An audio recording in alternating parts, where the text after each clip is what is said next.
Headline के प्रायोजक है BMH के मसाले, अच्छी सेहत के लिए जरूर, जो है स्वाद में भरपूर। अश्वनी कुमार चौबे का तेजस्वी पर तंज, कहा तेजस्वी पहली कैबिनेट से लिखेंगे भ्रष्टाचार की कहानी। बीजेपी और तेजस्वी के बीच साठगांठ पर पप्पू यादव ने दिया बयान, कहा चुनाव के बाद दोनों मिलकर बनाएंगे सरकार। भाजपा सांसद मनोज तिवारी ने एनडीए के 160 सीटों पर जीत का किया दावा, पप्पू यादव के बयान को बताया हास्यास्पद। नमस्कार, मैं हूं आपके साथ प्रीति और आप देख रहे हैं बिहार न्यूज। केंद्रीय राज्य मंत्री अश्वनी कुमार चौबे ने दूसरे चरण के मतदान में दावा किया है कि एनडीए शानदार प्रदर्शन करेगी। वहीं उन्होंने कहा कि 2/3 बहुमत से एनडीए सरकार भी बनाएगी। बता दें कि मौके पर अश्वनी कुमार चौबे ने नेता प्रतिपक्ष तेजस्वी यादव पर निशाना साधते हुए कहा कि जो बेरोजगार होगा वही बेरोजगारी की बात करेगा। इसके साथ ही उन्होंने तेजस्वी पर तंज कसते हुए कहा कि तेजस्वी यादव पहली कैबिनेट से भ्रष्टाचार की कहानी लिखेंगे। बेरोजगार होगा वही बेरोजगारी की बात उठाता है, क्योंकि उनको रोजगार यही है कि उनका भ्रष्टाचार का रोजगार है, उनका अत्याचार का रोजगार है, उनका दुराचार का है, अपहरण का रोजगार है। उनके इतिहास देख लो आप, कांग्रेस का और राजद का इतिहास क्या है, उनका इतिहास ही भ्रष्टाचार का है। वो रोजगार क्या देंगे? वो 10 लाख की नौकरी देने के बदले, जैसे छपरा के अंदर उनके पिताजी ने 1 लाख नौकरी की बात कही थी, करोड़ों रुपये वसूल लिए, यहाँ धरना प्रदर्शन होता था एक मार में, आप सबको मालूम है। और ये एक अपना कलम से वो कैबिनेट का पहला जो है भ्रष्टाचार का इतिहास लिखने वाले, और उनको कैबिनेट मिलने वाला कहाँ है? मुंगेरी लाल का हसीन सपना। जाप सुप्रीमो पप्पू यादव ने मुख्यमंत्री नीतीश कुमार पर हमला बोलते हुए नीतीश कुमार को साइलेंट किलर करार दिया है। वहीं उन्होंने कहा कि लालू यादव के बेल को लेकर बीजेपी और तेजस्वी के बीच साठगांठ है और चुनाव के बाद ये दोनों मिलकर सरकार बनाएंगे। कहीं न कहीं इंटरनल समझौता है, सभी चीजें चल रही है। बेल हो जाएगा 9 को, अच्छी बात है, बेल हो जाए। हम चाहते हैं लालू जी का बेल हो जाए, पहले क्यों नहीं होना चाहिए? हम तो चाहते हैं लालू जी, अब जो उम्र है उनको जेल में रहने के लिए नहीं है, लेकिन ये कहना कि 9 को बेल हो जाएगा, 2 सालों से कोई ईडी वाले पूछताछ नहीं, कोई जांच नहीं, कभी पूछा कोई ईडी से जांच हुई? तो आपको क्या लग रहा है कि चुनाव के समय सब ईडी में ढुक रहे हैं सभी लोग, अभी पूछताछ हो रहा है? चिराग पासवान इतने तलख क्यों है नीतीश कुमार? गलत तलख, देखिए नीतीश कुमार जी कहाँ किसी को बकसते हैं। भाजपा सांसद मनोज तिवारी ने दावा किया है कि एनडीए 160 सीट पर जीतने जा रही है। मनोज तिवारी ने कहा कि डबल इंजन की सरकार पहले थी, लेकिन अब हॉर्स पावर का इंजन सरकार में लग गया है। उन्होंने कहा कि केंद्र में नरेंद्र मोदी की सरकार में नीतीश कुमार के विकास और चेहरे पर वोट हो रहा है। वहीं उन्होंने पप्पू यादव के द्वारा दिए गए बयान की तेजस्वी यादव और भाजपा के बीच हुए डील को लेकर मनोज तिवारी ने कहा कि इससे ज्यादा हास्यास्पद और कुछ भी नहीं हो सकता। अब इससे बड़ा हास्य कुछ नहीं हो सकता।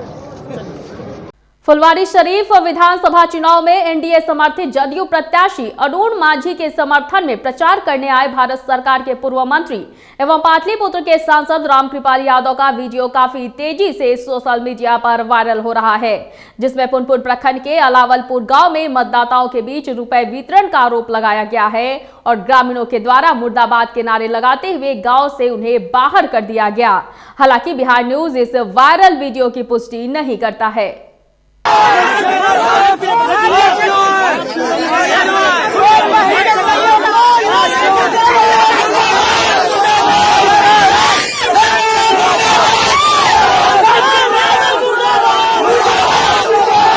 मछली पकड़ने के विवाद में एक युवक ने एक दलित युवक को जिंदा जलाकर मार डाला। घटना थाना क्षेत्र के पोसंडा के मुसहरी टोला की है। वही घटना को अंजाम देकर भाग रहे अपराधी को ग्रामीणों ने पकड़ लिया।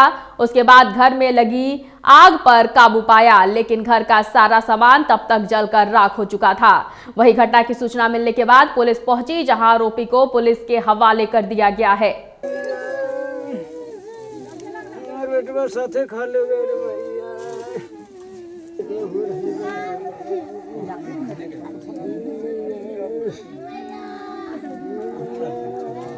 दूसरे चरण के चुनाव को लेकर सीतामढ़ी जिले में 3 विधानसभा क्षेत्रों में चुनाव प्रचार पर ब्रेक लग गया है। सीतामढ़ी जिले में दूसरे चरण में सीतामढ़ी, बेलसंड और रुन्नी-सैदपुर में मतदान होना है। इन 3 विधानसभा क्षेत्रों में कुल 36 उम्मीदवार हैं। वहीं 8,45,643 वोटर मतदान करेंगे। सीतामढ़ी के बेलसंड में जदयू प्रत्याशी सुनीता सिंह चौहान और राजद प्रत्याशी संजय कुमार गुप्ता के बीच सीधी लड़ाई है। वहीं सीतामढ़ी विधानसभा क्षेत्र में भाजपा के मिथिलेश कुमार और राजद के सुनील कुमार कुशवाहा के बीच सीधी लड़ाई है, तो वहीं रुन्नी-सैदपुर में राजद की मंगीता देवी और जदयू से पंकज मिश्रा के बीच कांटे की टक्कर है। विधानसभा आम निर्वाचन 2020 सीतामढ़ी जिले में द्वितीय चरण में 3 विधानसभा क्षेत्र में निर्वाचन होने हैं। सीतामढ़ी, रुन्नी-सैदपुर एवं बेलसंड। इसके लिए सारी तैयारियां पूर्ण कर ली गई है। सभी मतदान केंद्रों में मूलभूत सुविधाएं हैं। कुल 1189 मतदान केंद्र में मतदान प्रक्रिया संचालित होगी। इसी के साथ साथ कोविड के सभी गाइडलाइन का भी अनुपालन किया जाएगा। सभी लोगों से अपील है, सीतामढ़ी के मतदाताओं से अपील है कि कृपया मास्क पहने एवं बूथ पर आएं। के शांतिपूर्ण मतदान के लिए 30 कंपनी सेंट्रल पैरामिलिट्री फोर्स का इस्तेमाल किया जा रहा है। जिले के सारे मतदान केंद्र और मतदान भवन सीपीएफ के द्वारा हैंडल किए जाएंगे और इसके अतिरिक्त पर्याप्त संख्या में चेक पोस्ट पे गश्ती दल के रूप में सेक्टर में, जोनल में भी दल और पदाधिकारी की प्रतिनियुक्ति की गई है। सभी लोगों से अपील है कि वे बिल्कुल निर्भीक होकर अपने मताधिकार का प्रयोग करें और प्रशासन उनके मताधिकार के प्रयोग के इस्तेमाल करवाने के लिए बिल्कुल सजग है और तत्पर है। 3 नवंबर को नालंदा जिले के 7 विधानसभा क्षेत्रों में वोट डाले जाएंगे। इसे लेकर जिलाधिकारी योगेंद्र सिंह और एसपी नीलेश कुमार ने संयुक्त रूप से मतदान कर्मियों के साथ ब्रेकिंग कर शांतिपूर्ण और निष्पक्ष चुनाव कराने का निर्देश दिया।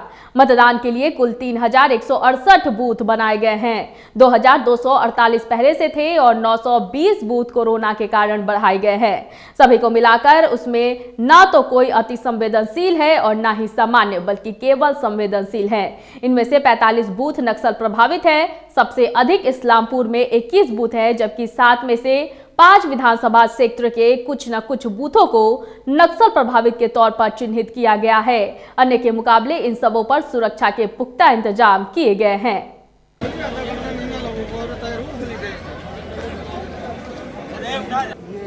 आज हमारा जो पेट्रोलिंग मजिस्ट्रेट है पीसीसी की पार्टी और उनके साथ में जो हमारे सिक्योरिटी फोर्सेस हैं उनका डिस्पैच किया जा रहा है।